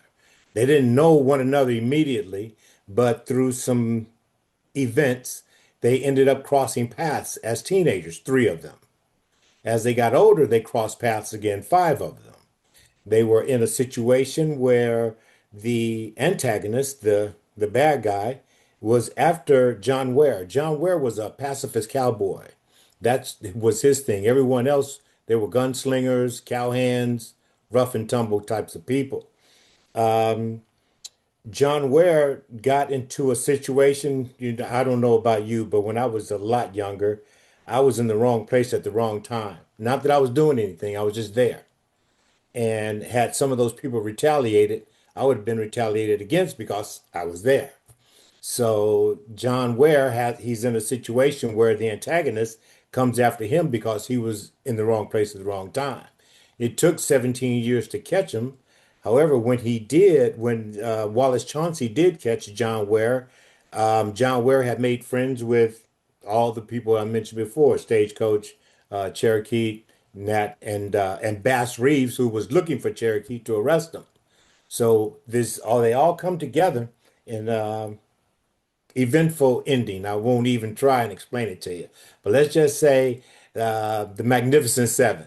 I don't know if you saw that at the end where they were fighting for the town. That's very similar to my ending. Okay, I've never seen either version of it. No, Never seen either Denzel the Washington is not older gonna like you. version or the newer version. I didn't see either one Well, of the take a of look that. at it. It's on Tubi. Okay. Y'all are really trying to get me to watch Tubi, and I refuse. Why do you refuse? Tubi has some great stuff.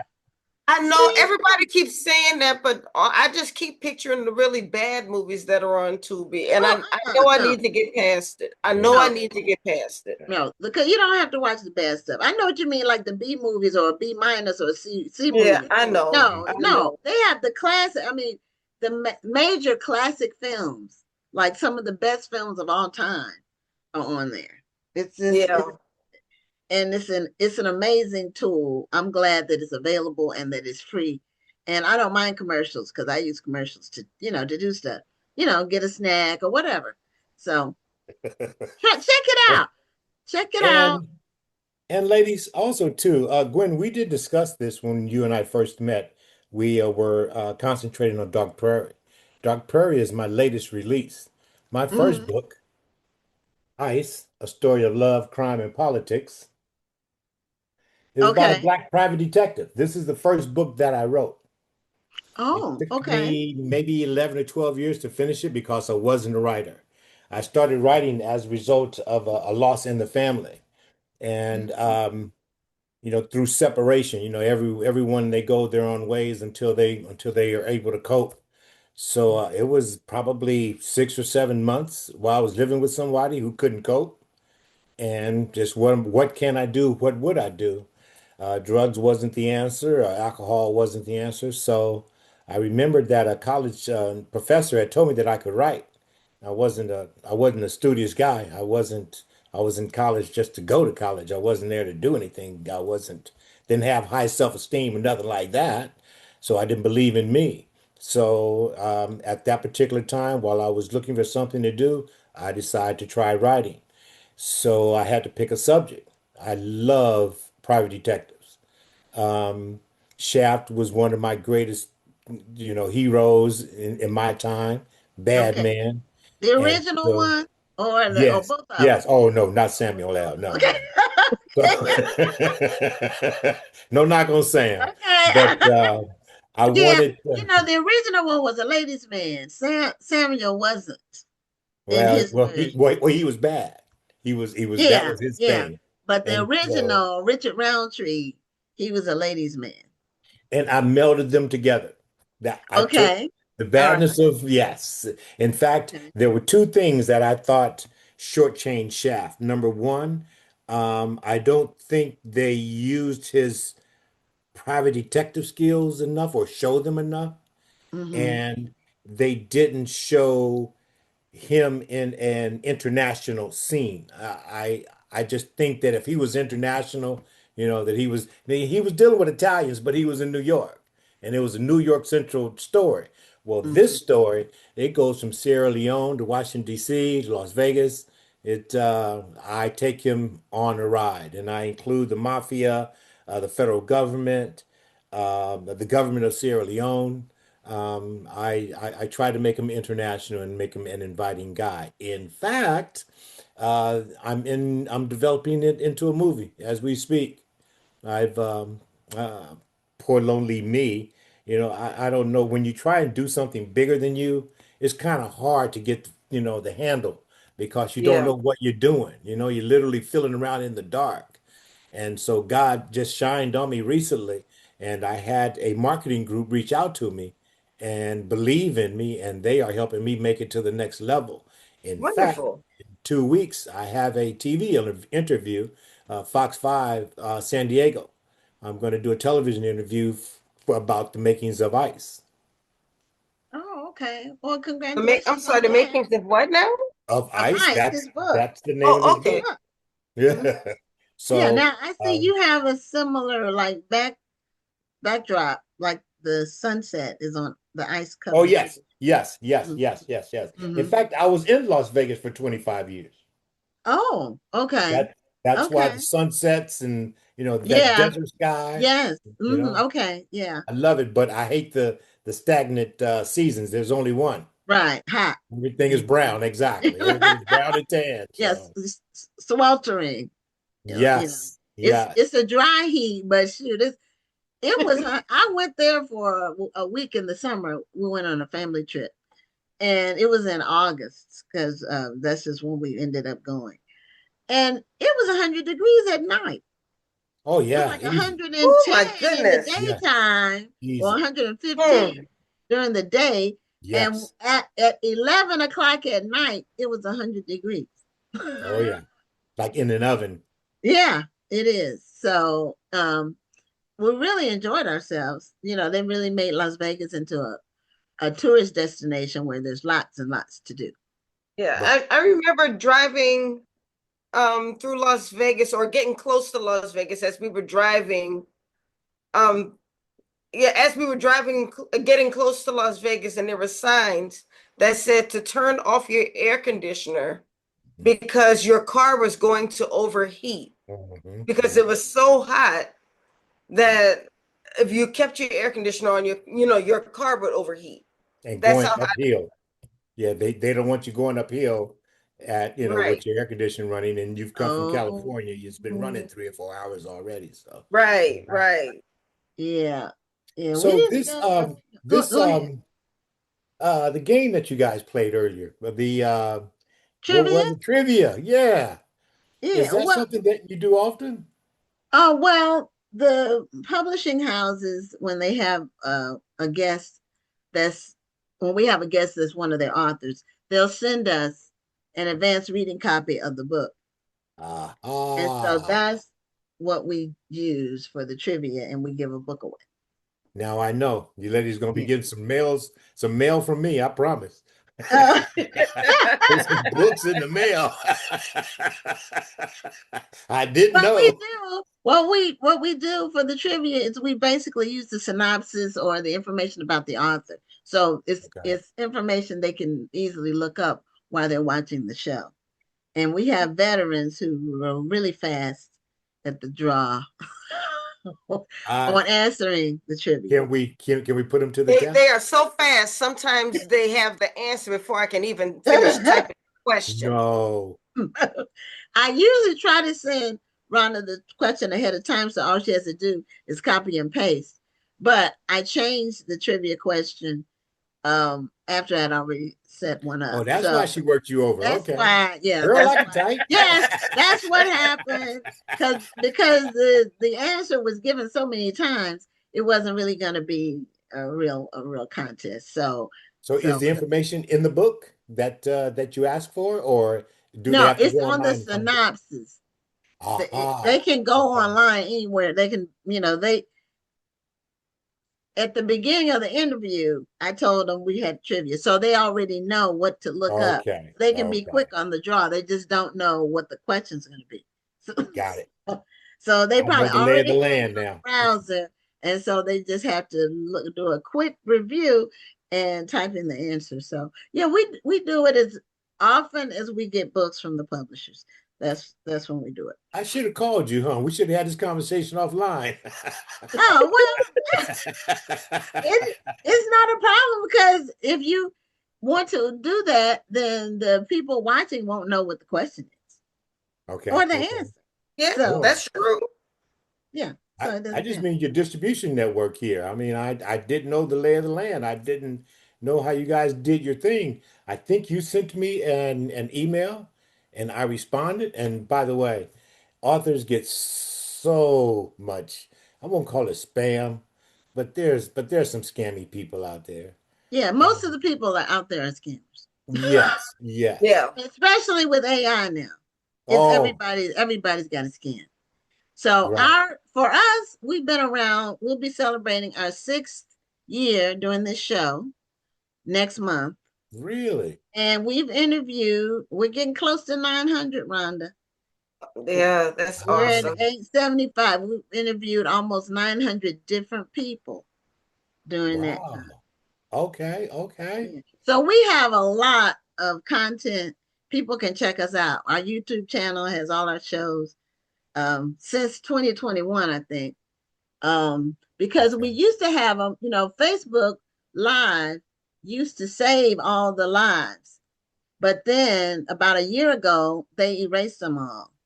So we didn't have the shows, the earlier shows on YouTube because we didn't have the YouTube channel. Okay. But we have every show. I have every show saved on the hard drive.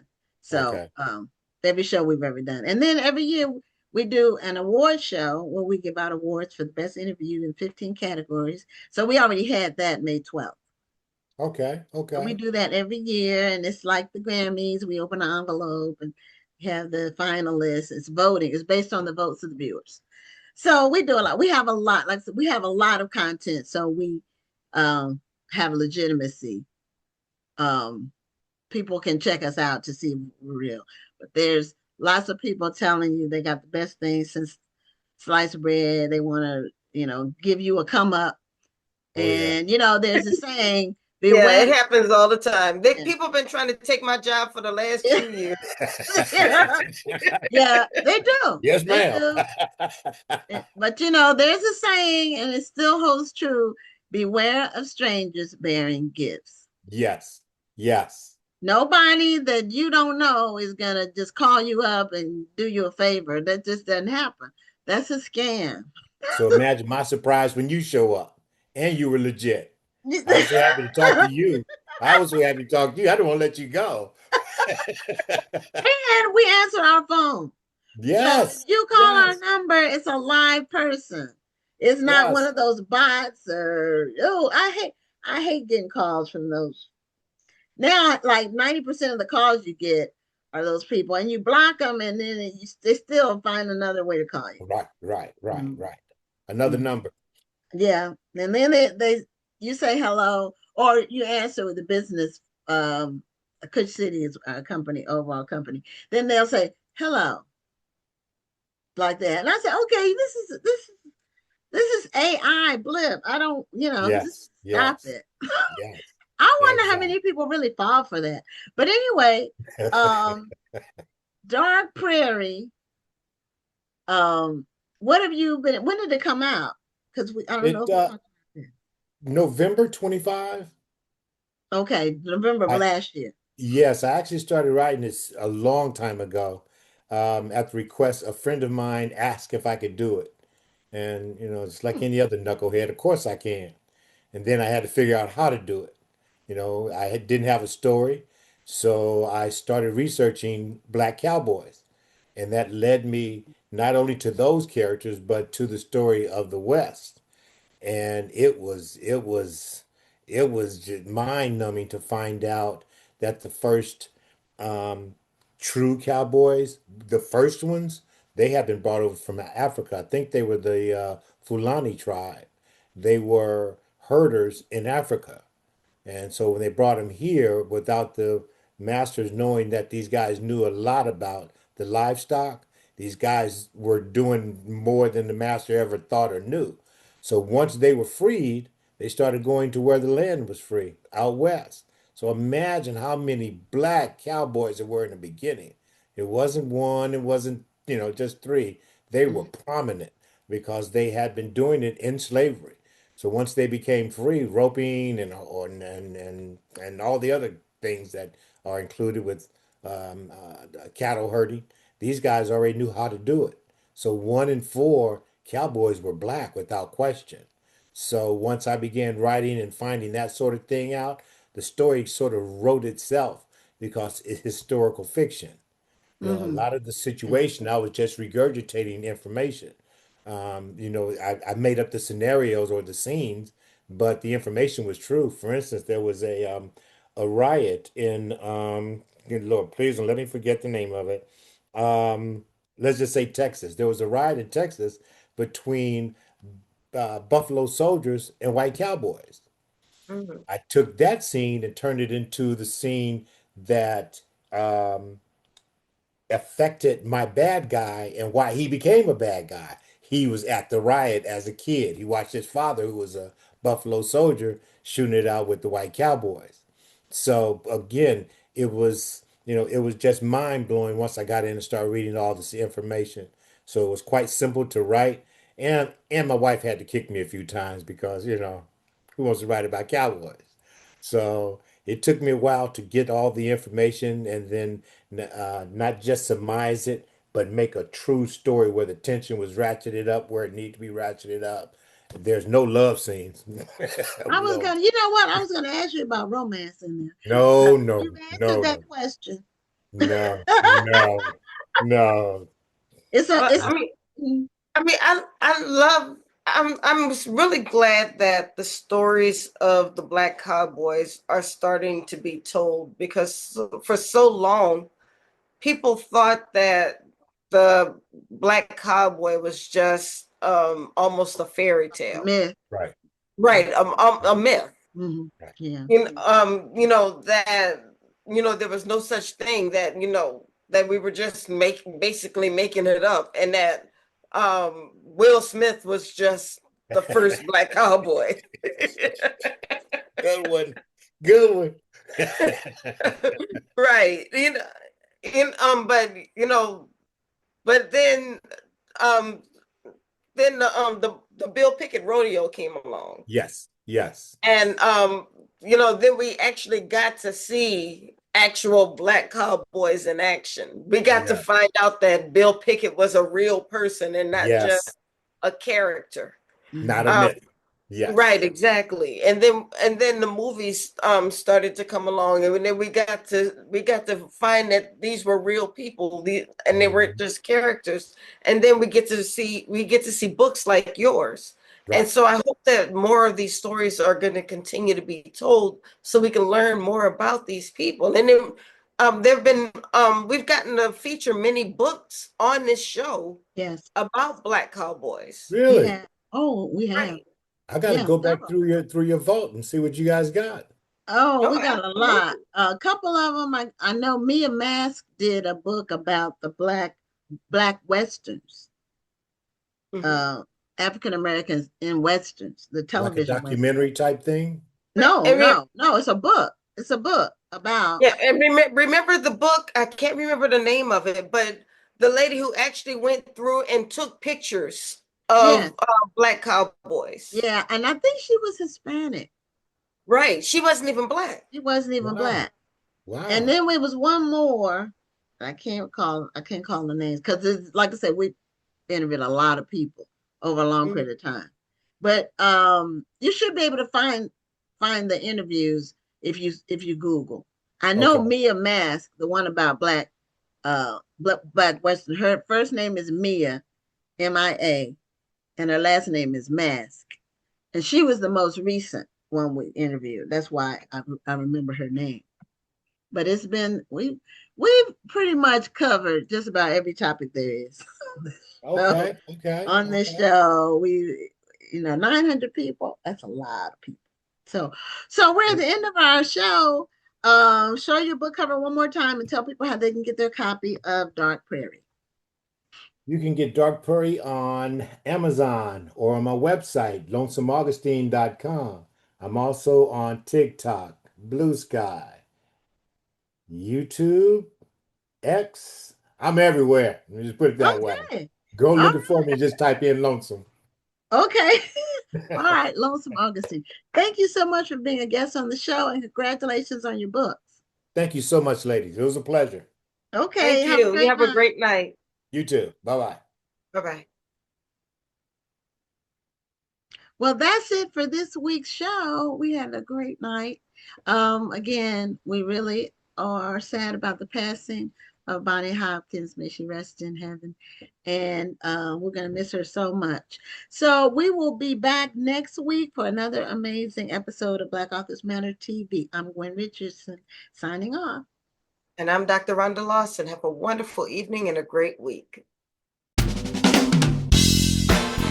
Thank you for tuning in, and join us next Tuesday at 7 p.m. Central, 8 p.m. Eastern for another edition of Black Authors Matter TV.